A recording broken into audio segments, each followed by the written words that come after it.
बिस्मिल्लाहिर्रहमानिर्रहीम। अस्सलातु वस्सलामु अलैका या रसूलल्लाह व अला आलिका व अस्हाबिका या हबीबल्लाह। अस्सलामु अलैकुम मुअज़्ज़ज़ नाज़रीन व सामीन। उम्मीद करता हूँ कि आप सब अल्लाह के फजल व करम से ठीक हैं और अल्लाह ताला से दुआ करता हूँ कि अल्लाह ताला आप लोगों को खुश व खुर्रम रखे और आप लोगों की तमाम तकालीफ परेशानियों को दूर फरमाए।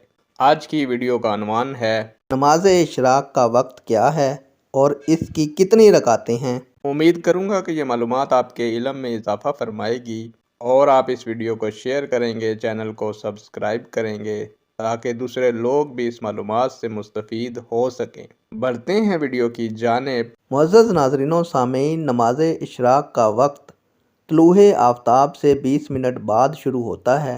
इसे नमाज फजर और सुबह के वज़ाइफ पढ़कर उठने से पहले इसी मुकाम पर अदा करना चाहिए। नमाज इशराक की रकात कम अज़ कम 2 और ज़्यादा से ज़्यादा 6 हैं।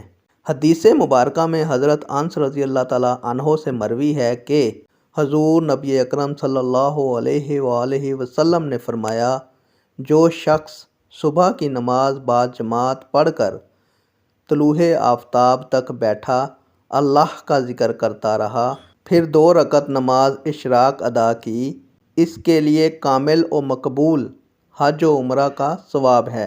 नेक दुआओं के साथ आपसे इजाज़त चाहूँगा। अल्लाह ताला आप लोगों का और मेरा हामी व नासिर हो। अल्लाह हाफिज़।